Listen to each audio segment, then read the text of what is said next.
Donald Trump's second impeachment trial happening a little more than a year after his first. A unique situation for a former president, if ever there was one. NBC News Now correspondent Dasha Burns talked to two GOP voters in Michigan before Trump's first trial and caught up with them again ahead of his second. Here's what they told her. Are you following the impeachment inquiry? I am. I read the headlines on it and see what's going on. I'm not sure what to make of it yet. I think that he definitely does shady stuff. I definitely don't doubt that at all. It's a question, do they really have enough to go after him? Some people say this whole thing is a waste of time and money. Do you agree with that? I don't think there's anything wrong with investigating, behavior, because I would expect the President of the United States to be held to the highest standard. What I think regarding Trump inciting a riot back in D.C. on January 6th had a lot to do with the fact that there's more systemic issues going on in this country of hate that he's allowed to bubble to the surface.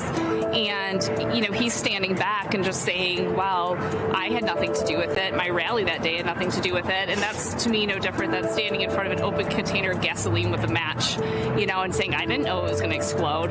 So he knew exactly what was going on. So I think Congress did the right thing by impeaching him. I'm disappointed that more people in the Senate, the GOP, can't see what's going on out there. And if they want any chance to save their party, I think they really need to stand up to what's going on in this country.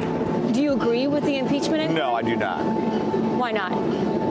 I think it's again, with the inquiry, yes, I agree with the inquiry. With the way it's being handled, I don't. I will say it's convincing me that it's more of a, to use our president's words, more of a witch hunt. What's different this time around, and what do you think about this trial? This time around, to me, personally, it is just for show. It's because they don't want to face him again. They need to figure out what's going on with our economy than to run another impeachment trial through the Senate. We need help as Americans. American farmers, American people need help. Dasha joins me now. Dasha, when you were traveling across the country in 2020, catching up with voters in battleground states like Michigan and Pennsylvania, I bet you wouldn't have believed me if I said, hey, Dasha, you'll be back talking to them again about a second impeachment. But here we are. What has changed for Republican voters since the last trial? Yeah, none of us could have predicted any of this. And it was interesting to look at some of the trends that we saw within the Republican Party during that first impeachment trial really crystallize over the last year and become much more apparent. Now we're really seeing this split within the party. But it's interesting to look back, Allison, because we saw some differences when we were on the road during that first impeachment process based on place and based on circumstance. So when we went to parts of the country where folks were really hard hit economically, places hard hit by the opioid crisis, folks that were really facing real challenges, whether or not they agreed with the impeachment, even those who thought the president did something wrong, there was a sense of frustration with Washington that they were paying more attention to politics rather than policy that could really impact them and their communities.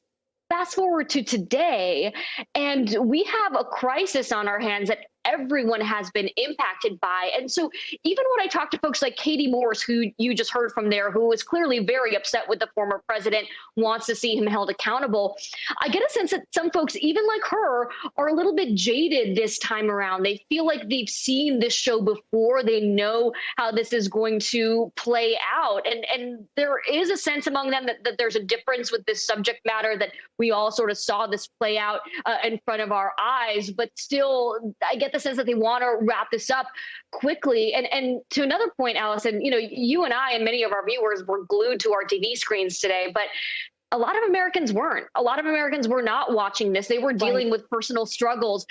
Many also rely on sources that are frankly not going to show this video or might show it out of context. Americans right now are not making diverse opinions based on the same set of facts, Allison. Yeah, Dasha, important point you bring up. A lot of people have a lot of other things to do during their day besides watch an impeachment trial, right? They're trying to teach their kids from home and have to go to work, and so they're not necessarily glued to it in the ways we are. What are you hearing from voters who still stand by Trump after the Capitol riots last month? Do they think he played a role, that he did anything wrong? What's their take? In short, no. And that goes to my point about the different sources that people rely on and the different information that paints a very different context from what we saw on January 6th, right? Some of the Trump supporters that I spoke with are buying into some conspiracy theories around that, theories that started on the internet but have since been spread even by elected Republican officials around this being an event that was staged or that was perpetrated not by Trump supporters, but by other groups like Antifa, which we know is not true, but it is impacting how some voters are viewing this. I want you to hear some of my conversation with Don BUZARD. He's a Trump supporter in Beaver County. Listen. Do you think Trump has any blame to share for what happened on January 6th? No, he went out of his way to say, keep it peaceful. And I think after all of the exposure of all the different groups that supposedly did all of the violence, that I don't think it was spontaneous. I think it was planned, and I don't think the Republicans or conservatives have anything to really do with it. Allison, this just shows the power that the president still really has with his voters. And this is something that the Republican Party is factoring in, especially in places like Western Pennsylvania. Allison?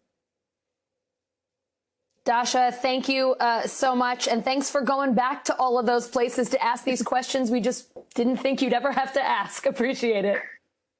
Thanks, Allison.